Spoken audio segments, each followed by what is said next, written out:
and gentlemen. Welcome to the show. It's Movie Wire time. Oh, the Movie Wire. Bring the firing squad.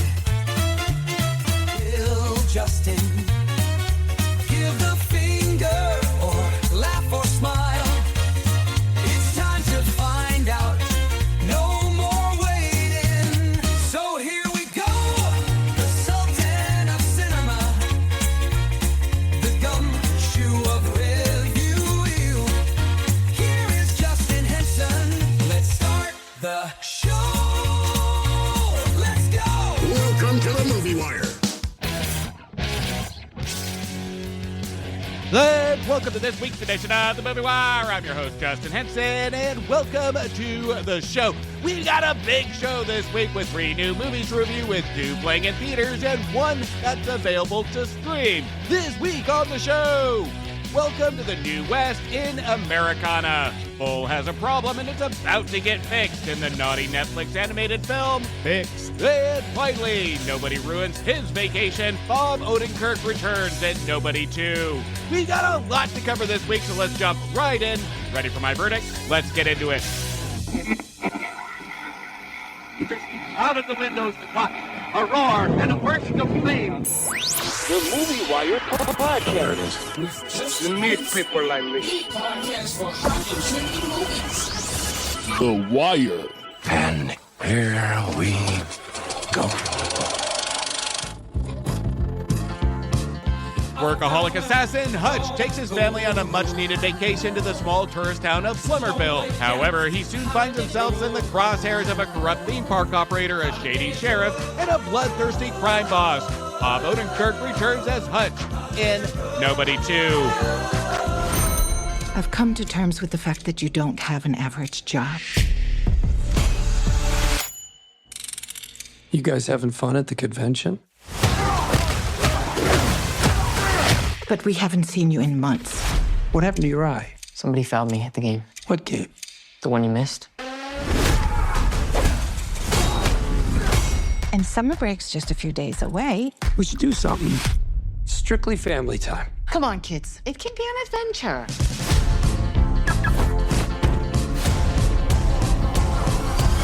Let's do this.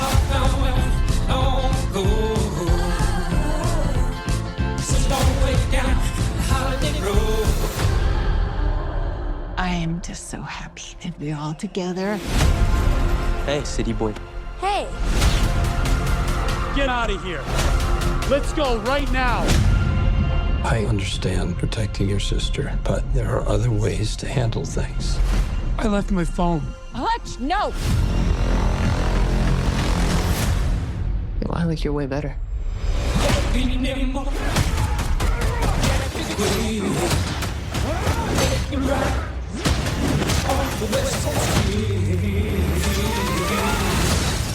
What the hell, Hutch? On our first day? I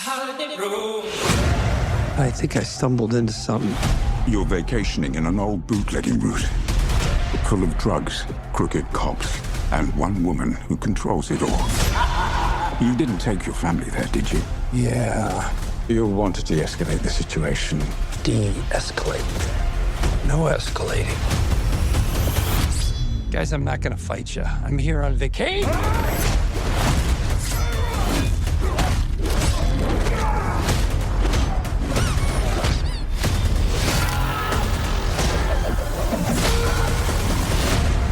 Find this nobody. Scorched earth. I just want a break. There's no way you were just some family man. We all have different sides. But most of all, you're a dad. Go fix this shit.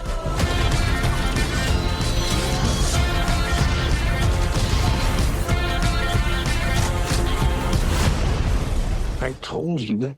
I'm on fucking vacation!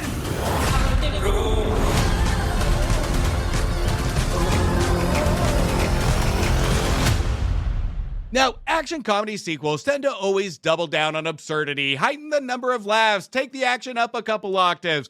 while minimizing story. Nobody 2 is slightly different because unlike films past, this is a movie that recognizes all these elements that usually don't work. And here, it works, and not only works, but amplifies the fun factor to pure silliness. When the first Nobody came out in 2021, this was a hard sell to me to picture our Breaking Bad Sal character, Bob Odenkirk, to be an action star. But he proved us wrong, and the original director of the first round, Aya Naysheller, leaned into this normal Family Guy feel to ensure that we are taken in this world where the everyday man could be an action star. In Nobody 2, we bring on new director Timo Tjahjantu, whose main notable projects come from shorts from the ABCs of Death and May the Devil Take You and May the Devil Take Us from 2018, where this is a movie that is a great big starter movie, if you will, when it comes to a bigger theatrical release for a new director. Because honestly, you just have to remember 4 rules. Trust the talent, have the flair, make it fast, and make it fun when it comes to a movie like this. And that's what Tjahjantu brings to the table here, is just pure silly action comedy in a sequel form, in which he gets the assignment here. He understands the audience's needs, their wants. But, of course you can't have your cake and eat it too. With everything packed into this movie with a perfect 90-minute runtime, us as viewers, we have to ignore that, pesky, measly story thing that always tends to get in the way, which is conveniently placed here to ensure we have a sequel that kinda makes sense. It's not really a continuation, thus the title being as simplistic as Nobody 2 with no other subtext. And that's how this movie is treated. It's fun enough for anybody to walk in not seeing the first and still walk out feeling entertained. Along with a story that's convenient, but also simple. Bob Odenkirk is back as Hutch, and if you thought retirement was an option for him, think again. The man's punches have more of an emotional renaissance than some Oscar-winning speeches. Except Chris Rock may have a different opinion on that. Sorry, couldn't resist. Odenkirk's blank stares at bad guys with equal parts disappointment and murderous calculation should honestly be studied at acting schools. There's a curiosity to it, there's a normality to it, but there's also a threat to it. It's an absolutely brilliant performance when it comes to a movie like this. And I know I said this isn't more of a continuation, but we do get a moment of continuation to just kind of kickstart this movie, where Hutch has to work off his debt from setting fire to the big pile of bad guys' money from the first movie. And he has to do jobs assigned by returning character here, the barber, played by Colin Salmon. With all the work that he's putting in, Hutch realizes he is out of touch with his family and decides to take a vacation to his childhood vacation spot of Plummerville, where he finds this town in a flood of corruption of drugs, money, crooked cops, led by an over-the-top mob boss, Lindina, played gleefully and happily by Sharon Stone. Hutch now must spend his summer vacation protecting his family and unraveling the town's corruption. Of course, this sets the scene to over-the-top action, sarcastic jokes, and a climax that takes Home Alone and makes it rated R. And I forgot to mention, we also have Colin Hanks in here too, playing a big boy character that we can never take serious as a bad guy,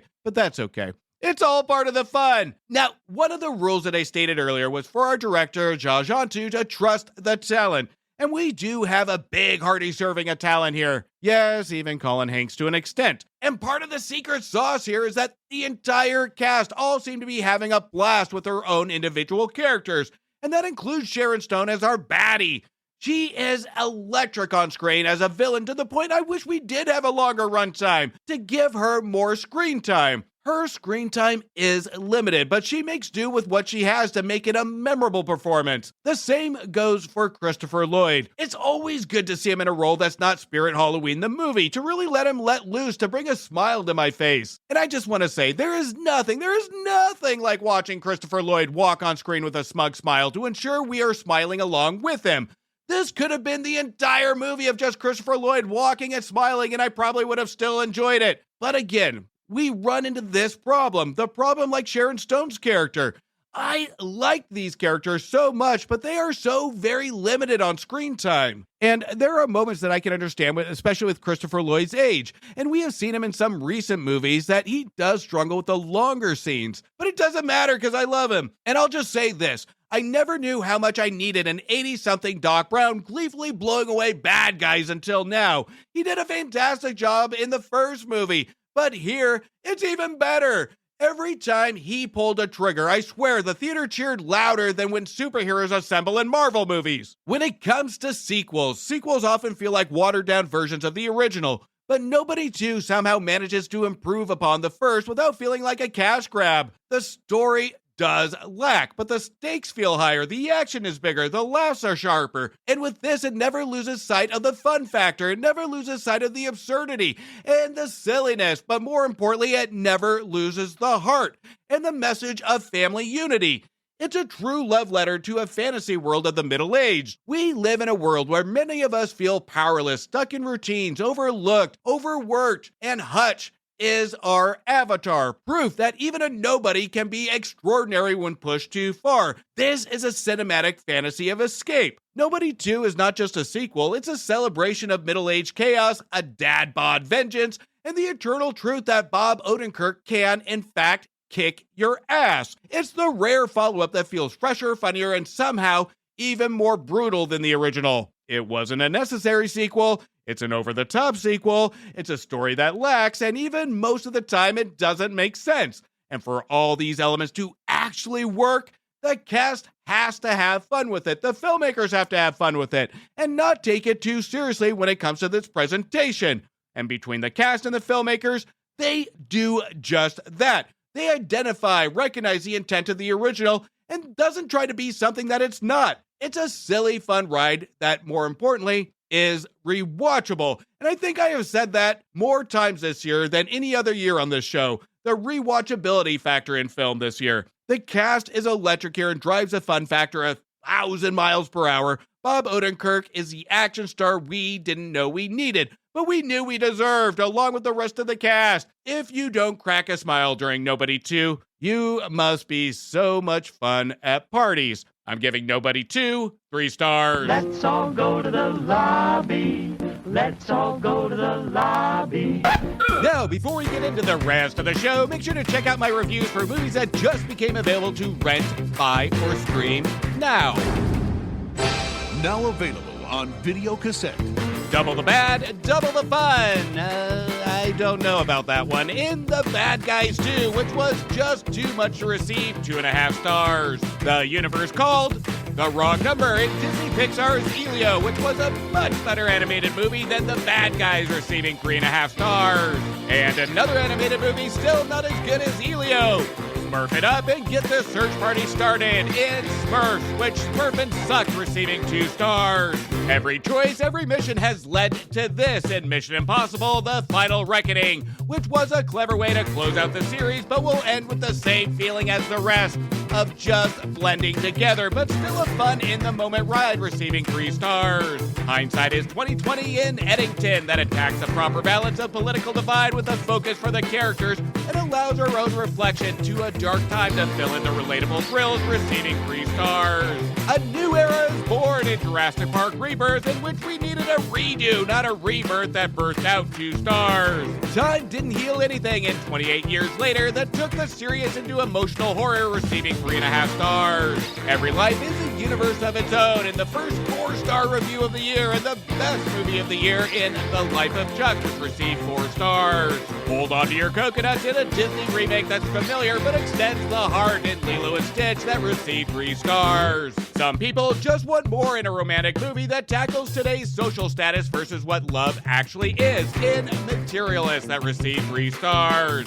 The ocean leaves no trace. His murder weapon has an appetite in dangerous animals that puts humans as the predator over sharks. My animal instincts couldn't help but give it 3 stars. The bitch is back in Megan 2.0, that had a good premise, but the execution of what to do with that premise missed the mark, receiving 2.5 stars. Another live-action remake that changes absolutely nothing in How to Train Your Dragon, that if you like the original, just watch the fucking original, receiving 2 stars. When families unite, a new legacy begins in Karate Kid Legends that feels as entertaining as going to a random kids kung fu tournament, receiving 1.5 stars. And please don't go to a random kids kung fu tournament, that's just weird. If something gets in your way, flatten it in Wes Anderson's Definition Scheme. That was as Wes Anderson as it gets, but instead of relying on an ensemble, we rely on one character that becomes exhausting, receiving 2.5 stars. The The Past Never Stays Buried. Pierce Brosnan and Samuel L. Jackson star in the Western The Unholy Trinity, which should be considered unholy with wasting such talent receiving 2 stars. And finally, be careful who you assemble in the new Marvel movie, Thunderbolt, or New Avengers, whatever the fuck the title is, which is the best Marvel to come out in quite a while that goes back to simplistic Bruce receiving 3 stars. Make sure you check out those reviews on my previous episodes, and while you do, don't forget to hit follow or subscribe, and please don't forget to leave a review on Apple Podcasts or Spotify. Now, before I get into the last set of reviews, there is a podcast that not only is part of my weekly listening routine, but also I have joined them in some fantastic movie discussions. They're truly a couple of stand-up gentlemen. And that's with Josh and Alex over the Talking Smac Podcast. Make sure you listen and subscribe to their show. The link to that show will be in the description of this episode. But let's hear from my friends Josh and Alex over the Talking Smac Podcast now. Hey Josh, I'm finally ready to do something fun every Wednesday. Alex, finally! We're going to talk superheroes, movies, animation, comics, and much, much more, right? Yes, but we're also going to talk Star Trek. Make it so, my friend. Catch Talking Smac every Wednesday on your podcatcher of choice. We'll see you there, Smackheads. Bull, an average, all-around good dog, discovers he's going to be neutered in the morning. He realizes he needs one last adventure with his pack of buddies, as these are the last 24 hours with his balls. What could go wrong? Except your kids clicking on this on Netflix thinking it's an animated movie for them, only to be met with a plethora of dog brown eyes on the screen. In the Netflix original, Fixed. Oh, yeah, so good. Oh, you are my one and only. Oh, Nana. How many times have I told you to stop, Nana? Having trouble running? Still gotta finish here. Oh, yeah. Hey, Paul. Honey, what's up, girl? How's Nana? Nana? Who cares about Nana? Your pinky dinky is out.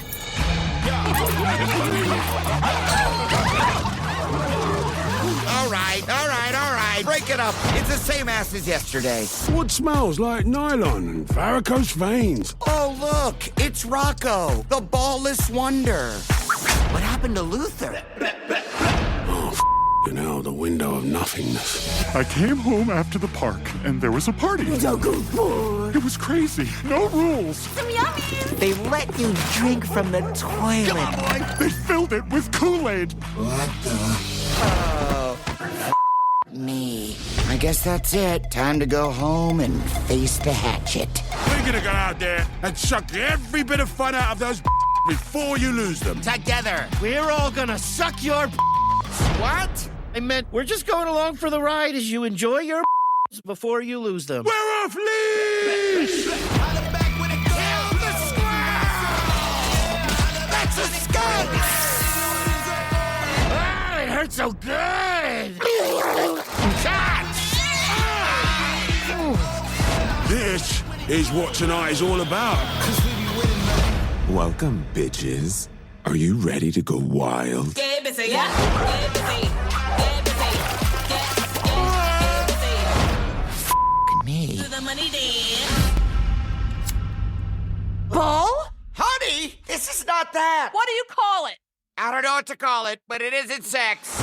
And again, I'll just start off by saying, just like the synopsis, this is not a movie for kids. You know, in the past, I have said that movies on streaming, including animated films, are just an assembly line films that are just generic, that just get pumped out just to make a quick buck. And this goes for animated films, comedy, action movies, any of those genres that get pumped to streaming. Except when it comes to animated films, Netflix does get a little pass for K-pop demon hunters. And the problem with these straight-to-streaming comedies or animated movies is that they're either too safe or too generic. But now, Netflix cranks up the volume at full blast to this nod at the X-rated or now not rated 70s animated films in the style of Fritz the Cat. Now from the opening scene, which reminded me of a witty but naughty Looney Tunes scene where we have our main house dog Bull, voiced by Adam Devine, humping Granny's leg, only to be pulled off running from his owners, running and humping every object in his way. And this was funny. This was zany. This was a good intro that felt funny, loony, zany, and I laughed the entire time. It was a good setup to potentially what's to come. But when it comes to Fixed forces some deep, emotional thoughts into one's mind. Like, there comes a time in a man's life where we think, do you think we have seen enough animated dog buttholes? These are deep emotions that one man has to face in their life, to the point I was snacking on Cheez-Its. And just looking down at these delicious but similar butthole pucker design on this delicious Cheez-It cracker snack made me say, I've had enough fucking snacks for the night. I'm sure our Hotel Transylvania writer-director, Jenny Tartakovsky, along with writers John Vitti and Steve Greenberg, are now put on a no-enter list from dog shelters after this film. Now, I love a shock comedy. I love to be surprised. I love to be offended. Some of the best experiences I have had are animated comedies like that. From South Park, Beavis and Butthead, to even the puppets with Team America World Police. But the problem we have here is that our filmmakers have shock and offend at the top of their mind, that it makes it so everything else gets crushed beneath it. Where the shock value isn't shock value anymore because it's just rapid fire, one after another, with no room to allow the viewer to appreciate the joke in between. It's like watching a stand-up comedian at 50 times speed. And the second a joke lands and our writers don't have another joke in the chamber, they rely on the animators to ensure a dog's butthole is at least on the screen. It reminded me of being at a party with somebody that's had too much to drink and they won't stop talking, and you have no idea what they're talking about. Or they're just oversharing their life and it just becomes uncomfortable and you can't find a way to get out of the conversation. This is the exact feeling and the exact moments that the movie stops being funny. And the graphic detail feels a little too graphic that it goes from funny to uncomfortable and wondering if you even should be watching it. You can visually see while watching this movie that Netflix executives had a target audience where I can picture them sitting around the conference table and say, hey, we have a kid category. We have our normal genres for adult categories. But hey, you know what we don't have as a category? A category for furries. If anybody was on that Netflix earnings call or have the transcript, let me know. I'd be curious if this is part of their fiscal plan for this year. Now, if I am going to give some credit to this film, it will be in the animation. That it does capture the nod and intent to censored animated movies of the 70s that feel contemporary but still chaotic. Jendy Tartakovsky's hand-drawn 2D animation is refreshing and a smart choice for a film like this. It mixes Tex Avery's Looney Tunes chaos with Fritz the Cat's taboo tone. I do appreciate the attempt at what Netflix is trying to do, especially making something so taboo that it will be a big conversation piece on the internet, telling people not to see this movie. It's a natural reaction to watch this movie. So I'm not going to say don't see this movie, but I will say if you have kids in the house, you know when you turn this on, you know you're going to have that one kid that's going to walk in at the exact wrong time, at the exact wrong scene, where the movie has very little safe scenes. So just be aware, you need to be in a safe space to watch this movie. After watching Fixed, I was thinking, it's hard to understand the spike in naughty animal films lately. We had 2023's Strays that in my review, I felt it was too safe, where it ran out of steam, to where here, it's too much where it ran out of steam. It goes to show that this is a hard balance to write for animals to make it feel balanced, especially when it comes to comedy. There's a reason pet videos are usually under a minute long on YouTube, because pets can only do one trick at a time. It's like our writers here took one container, put it with pet tricks, and put another container in, and put dirty thoughts, and they just drew one out of each bucket and put them together, and that's a plot line here. Fixed had moments, but it's so jam-packed with rapid-fire naughtiness, it becomes exhausting to keep attention. I love and I appreciate the fact that studios are trying to bring comedy back to do something different, but it feels like it's trying to make up for time for comedy lost in the last 10 years, where it just runs out of breath. Fixed is gross, Fixed is naughty, Fixed is full of dog sex. It's completely uncomfortable. And after I say that, if you're still enticed to see this movie, go put on your fucking costume and enjoy. For everyone else, 101 Dalmatians is playing on Disney+. And I'm sure if Tartakovsky got his hands on that title, we would never look at dogs the same way again. If dogs are that horny, I really don't want them to be man's best friend. Let's hit the bottom line here. Fix feels like a bold experiment gone stray, with animation that recalls the glory days of 2D hand-drawn cartoons and a talented voice cast. This film, this comedy, it did have potential, but most of that potential is muffled by a script that mistakes raunchy shock for substance, and it repeats the same type of joke, the same tired gag, past the point of humor. It's like being promised a wild night out only to discover you're just talking to dog balls. And after a while, no matter how pretty the animation is, the gag is just tired. So enjoy the visual treat if you have to. But for me, I wanted to call the Paw Patrol on this one. I'm giving Fixed 1.5 stars.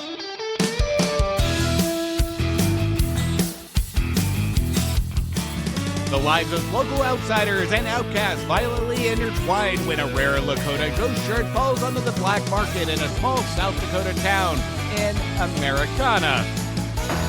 What would you do if you had $1 million? I'd go to Nashville, sing professionally. I didn't know you were a singer. You sing country music? What kind of music is there? Oh. Wow. I got a really dumb idea I'd like to run by you. I think something bad's going down. Have a look at the newest addition to my humble little collection, the Lakota Indian ghost shirt. Hello? A ghost shirt? Why do you want it? I would prefer it to be in the hands of someone such as myself who could actually appreciate it. If someone were to make an effort to liberate that garment, I would pay $500,000, really. That's what the man said.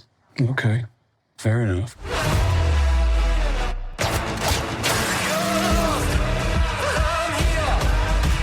I got like $1 million artifact in the trunk of my car.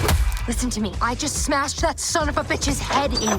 I'm gonna get us out of here. My home is here, in the Great Spirit.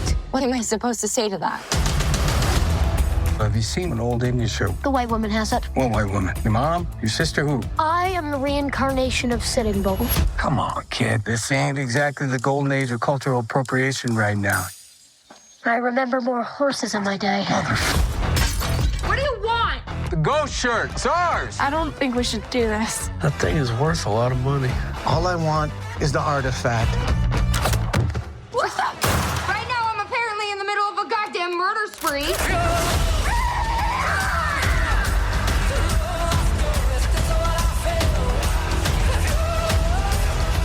The world is so full of bad things. It's frightening.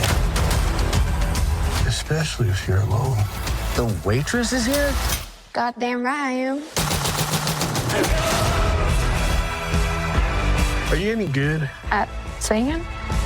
I'm a hidden gem. Now, this is what pisses me off. I see a new Sydney Sweeney movie being advertised and marketed as a Sydney Sweeney movie. She's dominant on the movie poster. She's dominant in the marketing. And what I walk into is not a Sydney Sweeney movie. Yes, she's part of the cast, but in no way is she the star of the movie. And that's not a slap in the face to Sydney Sweeney. Don't be mad, Sydney Sweeney. It's a slap in the face of how movies are marketed to promise one thing and deliver another. I get it. Sweeney is hot. A hot commodity right now. But just a reminder, I loved her first. Now, this film premiered all the way back in 2023 at SXSW before her breakout in Anyone But You. And I can bet you that if this movie did actually come out in 2023, Sweeney wouldn't have been the dominant one in the marketing of this movie. It would have been the true star of the film, Hazley, who holds the grim tone of the film in character form. But anyway, moving on. Enough of Sydney Sweeney for now. Said no one. Americana was written and directed by Longmire Writer in his first directorial debut of Tony Tost, but really is a true showcase for cinematographer Nigel Bluck in his awe-inspiring landscapes. Holistically, this is a movie for the eyes and not necessarily the mind. Americana shows ambition, but the cinematography captures the wide-open landscapes of rural America that takes us on almost a mental vacation in sight, while Toss juggles multiple tonal shifts, infusing dark humor amid bleak violence and quirky and quick characterization. Americana feels bloated with characters and side stories given the runtime, where we feel the movie needed to slow down to really explore these characters that we can tell Tost wanted to prove a deeper meaning. We have Penny Jo, played again by Sydney Sweeney, who has a stuttering problem, who meets Lefty, played by Paul Walter Hauser, who suffered a brain injury from being deployed. Then we have the true star of the film that drives this story, who is Mandy Starr, played by Hazley, who kicks off the movie with their story by Mandy abandoning her son, Cal, played by Gavin Maddox Bergman, who thinks he is a reincarnation of Sitting Bull. And finally, we have the character that intertwines these two stories with Hank, played by Derek Hinckley, who's a Native American rebel who dabbles in some illegal activity. Now, most of these stories do try and have equal screen time, but the primary driver of this is our Mandy Starr storyline, and the most interesting. All of our characters here are on the chase to collect an old Native American artifact called the Lakota Ghost Shirt that is worth millions. Each of our characters do have their own characteristics, or vices if you will, to lead to some curiosity or dark humor, in which the dark humor never really lands anytime it attempts. But what Tost does do well is the build of curiosity of our characters, the need or want to know more about them in hopes that we will be satisfied by the climax. Toss does well in the build, but he fails at the payoff, and by the end, we don't learn anything of intrigue to satisfy our curiosities that he promised in his dialogue. When you spend an entire movie bouncing back and forth between characters with only the sole intent of adding in quirky attempt at humor that doesn't land and feels forced, it loses credibility. Instead of at least making an attempt at having our characters conversate to dig a little deeper in their screen time. The stakes here with our characters are taken away and we don't know who to root for, except our Native American Hank that gets all the funny lines with a fantastic performance. Hinckley, when he's on screen, absolutely steals all the dark humor from any other character. He's the one that knows how to balance the seriousness, the stakes, and the humor, and he absolutely steals the show. Toss, we can tell, really wanted a Tarantino type of chaotic Western dark comedy with some graphic violence with an overlaying narrative of classes over time, from Native Americans, women rights, to even disabilities. But the narrative is treated more as an inserted prop than a character focus.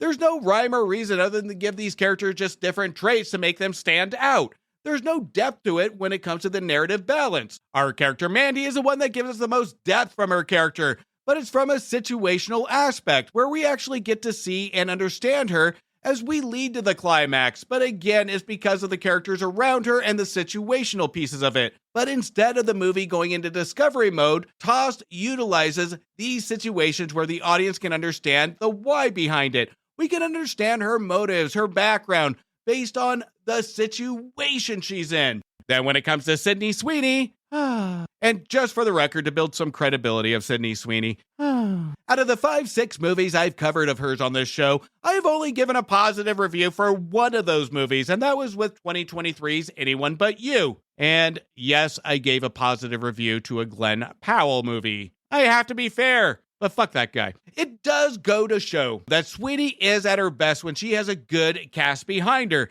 It's not that she's a bad actress. She's okay. She's fine. But she hasn't had a film yet, or should I say a director, to really push and challenge her range. And we get that on full display here, where there's no buy-in to her character. The performance doesn't feel natural or progress in an organic way. Again, it's hard to judge her progression since this was before Anyone But You and all the other films after that. But again, we didn't see a real drive. We didn't see a real intrigue. We didn't see range in any movies after Anyone But You. But most viewers are not going to know that going into Americana and will judge the performance at face value. Now, I can't fault Americana for what Tost is trying to do. The movie wants to be a Western, a dark comedy, a crime thriller all at once. Sometimes that blend clicks. There are a handful of scenes where the tension, style, and tone balance nicely, but other times it feels disjointed, like two movies are happening all at once. 1 minute you're watching quirky banter, the next you're in a grim scene of violence, and the shifts don't always feel smooth. And the way to tie these stories together just feels thrown in with no characters having real stakes. Americana, I can pick certain things that I liked, like picking blackberries. We put some in the bucket to take with us, and others we just throw to the ground and forget about it. It has moments from good to great, but the consistent feeling of where this movie is going and how it's going to get there is a clunky ride. Even where I can see where Tost is going, it was a matter of if I even cared by the time we got there, in which I didn't. But I will be ordering the movie poster. See you soon, Sweeney. I'm giving Americana 2 stars. And that's a cut on this week's edition of The Movie Wire. I want to thank you for listening and thank you for your support. You can also show support by following me on Instagram, Blue Sky, X, Thread, Facebook, TikTok, YouTube, and Letterboxd at Movie Wire Show. And please don't forget to leave a review on Apple Podcasts or Spotify. And if you haven't yet checked out the Cult-Worthy Cinema Podcast and the Movie Wire's crossover show, Back to the Balcony, make sure you do. Again, the link of that show will be in the description of this episode. Until next week, do me a favor. Make sure you stay for after the credits to show the respect to those that put their blood, sweat, and tears into making a feature film and support your local movie theaters.